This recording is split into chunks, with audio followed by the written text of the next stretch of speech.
mayambu ahanba maktada kanglai lepung ori channel gi maikadagi mayambu amuka hana taram nokchari ngasisu agi subscriber yamba amakna thabira wari ma mayamgi mafamda khudol tamjarage haiduna puduna lakchari wari sili thokcharpa matamda soikiba langkiba ke ayarobasu mayamna nungsibiduna ngapiyo haiduna hajari aduga amana channel asibu mapung phambada saruk yabibo ena adom madomna like amadi subscribe share to biramu haiduna hajari adudi wari shawjaragi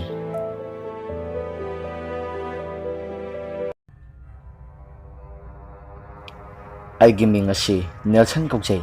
wari asi aikhoi imaga pokminaba mamtonda asyangba thokiba thokdo amani matamado ningtham thagi matamni aikhoi mamtolhoigi makhoigi hingkhol asi yamna sawi maram masina masimanaw makhoi khanaraga makharom thangbuda leiba saruk sing asi khara yonthoksi hainaduna makhoisu yanarami asumna hainakraba matungda makhoisu yonabani haiduna khabarda haplamki khabarda hapkraba matungdadi hingkholadu yamna phajaba maramna miyoi kaya kayasu yengba laknaki lakliba miyam singaduna hingkholadusu pambagi mong kaya yamna tawrami lakliba miyam singadugi marakta nupi ahlama khakna hingkholadu aikhoi lawjaragi nongnini leiraga aikhoi siasang puraga lakki haiduna makhoisu chatki masigi matung nongnini leiraga hingkholawga haramba nupi adusu siasang loina puraklaga hingkholgi matangda losinaki adamna losinakibadagi makhoisu yumpham maduda yum sanabani haiduna marang karino khara tawba horaki matamna asuma somsakhibana makhoigi yumadasu saba loikhre yumbu nupi asigi makhoigi imung asi masa nupi ngakta mari boi masa nupi mari asiga aikhoigi mamtonoiga makhoisu masimanau dongna yamna harau luna yamna tinai nongmadi ikhang khangogdana yumthangnariba ini ahaladuna mahaki masanupi atombi asibu aikhoigi mamtonga khangnajaro haidona hairaklami mamtonsu hairakliba wadada mahaksu yaramkhidi adubu nupi dunadi yanabani haidona taksinki maram asidagi hauraga makhoigi yumaduga aikhoigi mamtonhoigasu hana tinarama sang adudagi khara hantharaktuna makhoisu mamtonhoide changlakpa lepki mamtonhoigi imungi miyosingnasu loina khangnarakpana imung ani asi nungsinataba habado oiraklami yumthangnariba ini ahladasu mamtonhoigi imungi miyosing asi uba matamda masuk paibana singba tawba horaki nongmadi polang khokta aikhoi mamtongi phuri amakha phauraga thamlambani adubu ikhang khangogdana phuri adusu adum mangkhre phurit ado thiba yaba thibani adubu phangba kawba lekiti ikuidana thangnaba yumasi hana tawramdaba mong kaya ama numidang thenglakpa matamda misik mira khontarakraba matam aduda khonasi kariyamatasu yawdana pangsuda subagi makholama taba horaki adubu mamton hoinadi kaya hinjina khanjaludi athengba matamda sak thengna sabagi oiramgani haduna aduma khallami asumna toina tawrakpadagi mamton hoigi imung asisu nongmagi singnaba horaki numik kharani haukraba matungda mamton asi hanaga manadaba mawngda masa asi aikhoina uba horaki imungi miyoisinga pulingai matamda karisu thodokpadi tawde adubu phamungda hek changkhibaga mathanta murum somba amadi phamungi kangkhalgi akoibadi yenglaga mathanta pongnokta nokpa horaki hanadi mamtona tawriba singado imungi miyoisingnasu khanglamde adubu toina tawrakpadagi imung manunggi miyoisingsu khangba horaki mamtonhoigi yum asisu numidangbu hek yawrakladi yumgi yana kha asida mi semba nason pikna nokpagi makhol amadi kapagi makhol singasi toina taba horaki matam asida aikhoigi mamtonsu masam kenba horaki masi khaktasu nate mamaitasu amubu dak kaya ama leiba horaki nongmasu numidang amada aikhoigi inena sak thongbagi khujamado haidokpa thoki haiduna maning thongado hangdoklaga thoki adubung hek leiragadi ini adusu yamna pakhana chansilakhi chakhunggi mayaida kompaka loinana pulak tusinki adumna tusilakpaduda imungi miyoisingsu kaidauragi haiduna ineda hangi makhoina adumna hanglaklabanina inena supa khumpirami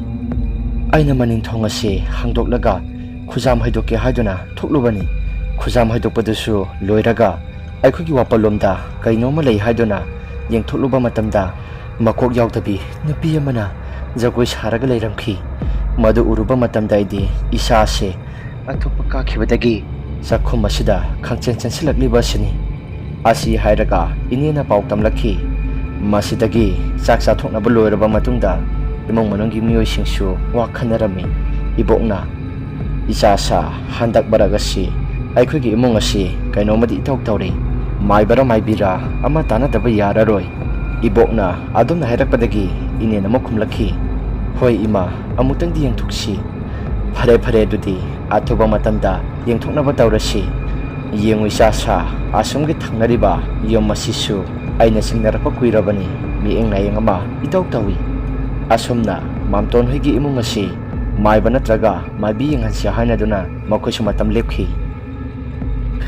numit asigi hek nonganbaga nakangi hanubi ini adusu makhoigi mamanglomda yangkok pairaga mamton hoigi imungda haiphe yenglaga manungda changkhi haiduna inena tamkhi matam asida aikhoigi mamtonti makhuttoina hamba ising uba yadaba karigumba ising hek ubaga angang masagi mawongda ising sanaba horakhi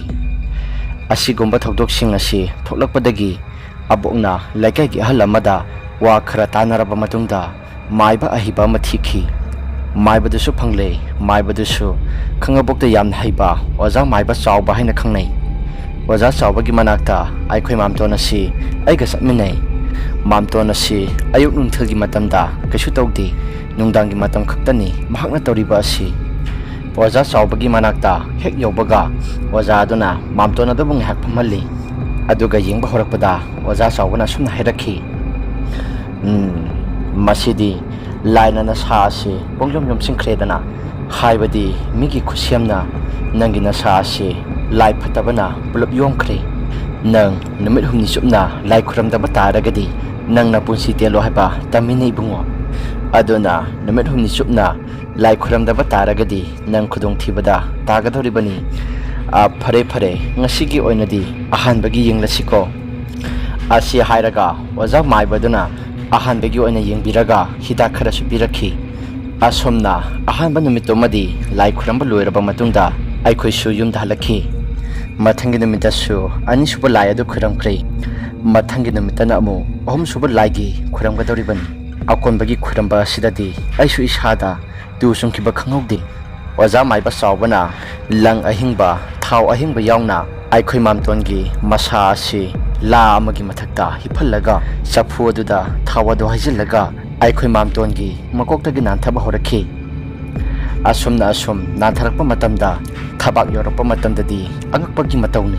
safu adusu hana oja maibana nanthaba chatlamba safu adu thabak mapa yorapa matamda chatlu habi yakidri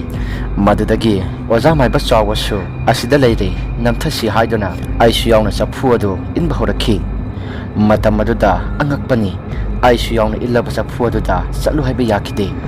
madudagi oja maiba chawbana laison tension khara tawraga hanjan hanjan sombadagi inbadusu chalakhi ngihak leiraga safu inbadusu loiraba matungda safu manung aduda kari yawi haibadu yengsi haiduna haidorapa matamda yamna angakpani langmasu naiba amaga angangi khunawbi sawun masit masit mayam ama yaurakhi madu uruba matamda aidi punga hi ngaksakhi madudagi oja maiba chawbana posai singado lada haplaga kanagi khujin thorangno haiduna yengba matamdadi yumthangnariba ini hanubi aduna mamtongi mangkiba phuri aduda mahaki thawai mi adu kauraga laknabani haiduna hairakhi aduga maibaduna amuk makha tanam hairakhi yengui sa nakhoina horen hanba matanda lainin thoga tainaba yana khaduda kariguma posak khara phumduna thamli madu lokthoklaga hayengan tana purau maigi jaigia tawki asi hairaklaga oja maiba chawbo hoidagi aikhoi yum tana halakhi yum yoraba matungda oja maibaduna hairakpa wa singado aikhoina thaboina onthoklami lainin thoga tainaba yana khaduda takhairaga yengluba matamda safu masa amada angangi khunawbi amaga maitan asiba kharaga khunu maduna singba kiraba posak kaya maksu yauramkhi adudagi safu adusu lokthokhi posak singadu uruba matamda aikhoigi abokna yamna saukhi nate aikhoina makhoida kari akaiba tawkhrage haibani da aikhoida sigumba phattaba mayam singasi tawrakliba si mahaki masanupi adubu atopa nupa amada nanga khangna jaro haiba ngamba mama asibu karamba mamano ꯃꯈꯣꯏꯅ ꯍꯥꯏꯕ ꯌꯥꯗꯦ ꯏꯀꯥꯏꯕ ꯄꯤ ꯍꯥꯏꯕꯒꯤ ꯃꯈꯣꯏꯅ ꯑꯁꯨꯝꯅ ꯇꯧꯔꯛꯂꯤꯕ ꯌꯥꯝꯅ ꯉꯝꯃꯤꯗ ꯃꯤꯁꯤꯡꯁꯦ ꯏꯕꯣ ꯑꯗꯨꯁꯨ ꯌꯥꯝꯅ ꯁꯥꯎꯅ ꯏꯃꯨꯡꯗ ꯆꯪꯈ꯭ꯔꯦ ꯆꯐꯨ ꯑꯗꯨꯁꯨ ꯏꯃꯨꯡꯗ ꯄꯨꯁꯤꯜꯂꯒ ꯊꯝꯃꯤ ꯋꯥꯔꯁꯨ ꯋꯥꯅ ꯑꯍꯤꯡꯗꯨꯃꯗꯤ ꯑꯩꯈꯣꯏꯁꯨ ꯇꯝꯅꯕ ꯀꯌꯥꯁꯤꯡ ꯑꯗꯨ ꯌꯥꯝꯅ ꯋꯥꯅ ꯈꯪꯂꯝꯃꯤ ꯅꯨꯃꯤꯠꯁꯤꯒꯤ ꯑꯍꯤꯡꯁꯤꯃꯗꯤ ꯋꯥꯄꯜ ꯌꯥꯝꯕꯒꯤ ꯃꯈꯣꯜ ꯑꯃꯗꯤ ꯃꯅꯤꯡ ꯊꯣꯡ ꯑꯁꯤꯗ ꯃꯤ ꯑꯃꯅ ꯊꯣꯡ ꯍꯥꯡꯉꯨ ꯍꯥꯏꯕꯒꯤ ꯃꯇꯥꯒꯨꯝ ꯊꯣꯡ ꯌꯥꯝꯅ ꯀꯟꯅ ꯊꯤꯜꯂꯛꯈꯤ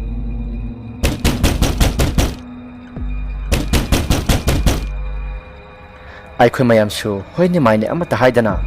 ꯏꯃꯨꯡ ꯑꯗꯨꯗ ꯇꯨꯃꯤꯟꯅ ꯂꯩꯈꯤ ꯑꯩꯁꯨ ꯃꯥꯝꯇꯣꯟ ꯁꯦꯟꯅꯕ ꯑꯣꯏꯅ ꯃꯥꯝꯇꯣꯟꯒꯤ ꯐꯃꯨꯡ ꯑꯗꯨꯗ ꯃꯥꯝꯇꯣꯟ ꯏꯕꯥꯅꯤ ꯄꯨꯂꯞ ꯇꯨꯃꯤꯟꯅꯩ ꯑꯁꯨꯝꯅ ꯋꯥꯅ ꯉꯥꯏꯔꯛꯄꯅ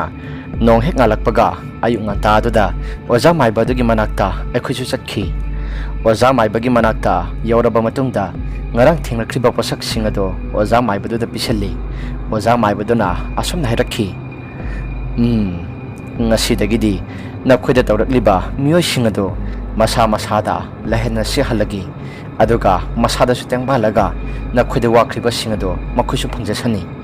ꯃꯤꯒꯤ ꯐꯠꯇꯅꯕ ꯇꯧꯕ꯭ꯔꯥ ꯍꯥꯏꯕꯕꯨ ꯃꯈꯣꯏ ꯑꯣꯏꯅ ꯇꯦꯡꯕꯥꯟꯁꯅꯨ ꯑꯣꯖꯥ ꯃꯥꯏꯕꯗꯨꯁꯨ ꯑꯁꯤ ꯍꯥꯏꯔꯝꯂꯒ ꯑꯩꯈꯣꯏꯅ ꯄꯨꯔꯛꯂꯤꯕ ꯆꯐꯨ ꯑꯗꯨꯕు ꯃꯩ ꯊꯥꯒꯠꯂꯒ ꯖꯩꯒ꯭ꯌ ꯇꯧꯕ ꯍꯧꯔꯛꯈꯤ ꯖꯩꯒ꯭ꯌ ꯇꯧꯅ ꯂꯥꯏꯍꯟꯁꯨ ꯑꯗꯨꯝ ꯍꯟꯕꯤꯈꯤ ꯂꯥꯏ ꯈꯨꯔꯝꯕꯁꯤꯡ ꯑꯗꯨ ꯂꯣꯏꯔꯕ ꯃꯇꯨꯡꯗ ꯑꯩꯈꯣꯏꯁꯨ ꯑꯣꯖꯥ ꯃꯥꯏꯕꯗꯨꯗ ꯍꯔꯥꯎꯕ ꯍꯦꯟꯃꯟꯈꯤꯗꯨꯅ ꯑꯩꯈꯣꯏꯅ ꯉꯝꯖꯕ ꯗꯈꯤꯅꯥ ꯈꯔ ꯀꯠꯆꯔꯝꯃꯤ ꯑꯣꯖꯥ ꯃꯥꯏꯕꯗꯨꯅꯁꯨ ꯏꯃꯨꯡ ꯑꯗꯨꯗ ꯇꯥꯔꯤꯕ ꯑꯋꯥ ꯑꯅꯥꯁꯤꯡ ꯑꯗꯨ ꯀꯣꯛꯆꯔꯣ ꯍꯥꯏꯔꯒ ꯑꯩꯈꯣꯏꯒꯤ ꯃꯥꯝꯇꯣꯟꯗꯁꯨ ꯃꯀꯣꯛ ꯅꯟꯊꯕꯤꯔꯛꯈꯤ ꯑꯩꯈꯣꯏꯁꯨ ꯂꯥꯏ ꯈꯨꯔꯝꯕ ꯂꯣꯏꯔꯕꯅꯤꯅ ꯌꯨꯝꯗ ꯍꯟꯅꯔꯛꯈꯤ ꯅꯨꯃꯤꯠꯇꯨꯒꯤ ꯅꯨꯃꯤꯗꯥꯡ ꯑꯗꯨꯗ ꯌꯨꯝꯊꯪꯅꯔꯤꯕ ꯏꯅꯦ ꯑꯗꯨꯒꯤ ꯃꯆꯥꯅꯨꯄꯤ ꯑꯇꯣꯝꯕꯤ ꯑꯗꯨ ꯗꯂꯥꯟꯗꯒꯤ ꯇꯥꯏ ꯍꯥꯏꯗꯨꯅ ꯃꯍꯥꯛꯁꯨ ꯅꯨꯃꯤꯠꯇꯨꯗꯒꯤ ꯑꯉꯥꯎ ꯑꯐꯩꯒꯤ ꯃꯇꯧꯒꯨꯝ ꯁꯣꯟꯅꯥꯏꯗꯨꯅ ꯂꯩꯈꯤ ꯑꯗꯨꯒ ꯑꯃꯅ ꯏꯅꯦ ꯑꯗꯨꯒꯤ ꯃꯆꯥꯅꯨꯄꯤ ꯑꯍꯨꯝ ꯃꯌꯨꯝ ꯄꯥꯟꯈ꯭ꯔꯤꯕꯁꯤꯡ ꯑꯗꯨꯗꯤ ꯃꯈꯣꯏꯅ ꯂꯩꯈ꯭ꯔꯤꯕ ꯅꯨꯄꯥꯁꯤꯡ ꯑꯗꯨꯁꯨ ꯃꯊꯣꯡ ꯆꯥꯕ ꯑꯃꯠꯇ ꯅꯠꯇꯕꯅꯤꯅ ꯃꯈꯣꯏꯁꯨ ꯌꯨꯝꯕꯥꯟ ꯅꯥꯇꯩ ꯆꯥꯈꯤꯗꯦ ꯌꯨꯝꯊꯪꯅꯔꯤꯕ ꯏꯃꯨꯡꯁꯤꯁꯨ ꯀꯥꯡꯈꯣꯡ ꯆꯥꯏꯕ ꯏꯃꯨꯡ ꯍꯥꯏꯕꯗꯨ ꯑꯣꯏꯔꯝꯃꯤ ꯃꯁꯤꯅꯤ ꯃꯤꯒꯤ ꯐꯠꯇꯅꯕ ꯇꯧꯔꯕꯗꯤ ꯃꯁꯥꯗ ꯍꯟꯖꯤꯜꯂꯦ ꯍꯥꯏꯕꯁꯤ ꯌꯥꯔꯤꯕ ꯃꯈꯩ ꯃꯤꯒꯤ ꯅꯨꯡꯉꯥꯏꯇꯕ ꯊꯕꯛ ꯑꯃꯠꯇ ꯇꯧꯔꯣꯏꯗꯕꯅꯤ ꯑꯍꯥꯟꯕ ꯇꯧꯕ ꯃꯇꯝꯗ ꯉꯥꯏꯍꯥꯛꯀꯤꯗꯤ ꯅꯨꯡꯉꯥꯏꯔꯝꯕ ꯌꯥꯏ ꯑꯗꯨꯕꯨ ꯄꯣꯠꯂꯣꯏꯗꯗꯤ ꯃꯤꯒꯤ ꯃꯥꯡꯅꯕ ꯇꯧꯔꯨꯕꯒꯤ ꯃꯍꯩ ꯏꯁꯣꯔꯅ ꯑꯗꯨꯝ ꯄꯤꯔꯛꯀꯅꯤ ꯋꯥꯔꯤ ꯑꯁꯤ ꯃꯇꯥꯡ ꯁ꯭ꯋꯥꯏꯁꯤꯗ ꯂꯣꯏꯁꯤꯟꯖꯔꯤ ꯀꯔꯤꯒꯨꯝꯕ ꯑꯗꯣꯝꯅ ꯋꯥꯔꯤ ꯑꯁꯤ ꯅꯨꯡꯉꯥꯏꯕꯤꯕ ꯇꯥꯔꯒꯗꯤ ꯂꯥꯏꯛ ꯑꯃꯗꯤ ꯁꯕꯁꯀ꯭ꯔꯥꯏꯕ ꯁꯤꯌꯔ ꯇꯧꯕꯤꯔꯝꯃꯨ ꯍꯥꯏꯗꯨꯅ ꯍꯥꯏꯖꯔꯤ